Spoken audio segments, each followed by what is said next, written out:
महाभारत काल में रानियों के स्नान कई तरह के होते थे। इसी में से एक था अभृत स्नान। अभृत स्नान भी नदी के तट पर होने वाले महत्वपूर्ण वैदिक समारोह का एक हिस्सा था। इस आयोजन को सार्वजनिक उत्सव के रूप में मनाया जाता था, जिसमें नागरिक और देवता स्नान समारोह में शामिल होने के दौरान आशीर्वाद और फूल बरसाते थे। इस अनुष्ठान में पानी, तेल, दूध, मक्खन और दही जैसे कई तरल पदार्थ का उपयोग किया जाता था, जिसमें हल्दी और केसर के साथ मिलाकर उत्सव के माहौल को बढ़ाया जाता था।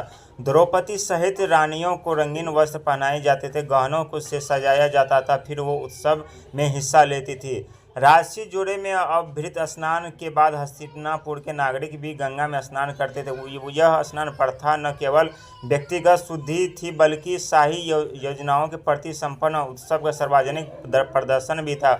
वैसे महाभारत काल में नदियों का झीलों के पानी में स्नान पवित्र माना जाता था। कल जल निकायों में स्नान करने का कारण एक शुद्धिकरण अनुष्ठान और धार्मिक अभ्यासों दोनों रहा है। एक बार द्रौपदी अपने महल के पास एक नदी में स्नान करने जा रहे थे। उसके साथ महल के उसके लिए कुछ काम करने वाली अन्य दासियां भी थी। यह उनकी दैनिक दिनचर्या थी। एक दिन उसके एक ऋषि को उसी नदी के स्नान करते देखा जहां वह स्नान करने जाती थी। द्रौपदी ने दासियों के साथ ऋषि के बाहर आने तक प्रतीक्षा करने का फैसला किया। ऋषि ने उसे और अन्य लड़कियों को एक पेड़ की छाया में खड़े देखा। उन्होंने ऋषि से बाहर आने के लिए कुछ देर तक प्रतीक्षा की, लेकिन अधिक प्रतीक्षा नहीं कर सकती थी क्योंकि दिन बहुत गर्म था। उन्होंने ऋषि के बाहर आने का अनुरोध किया। ऋषि ने जवाब दिया, मेरे कपड़े जो मैंने नदी के तट पर रखे थे वो चोरी हो गए, इसलिए मैं बाहर नहीं आ सकता।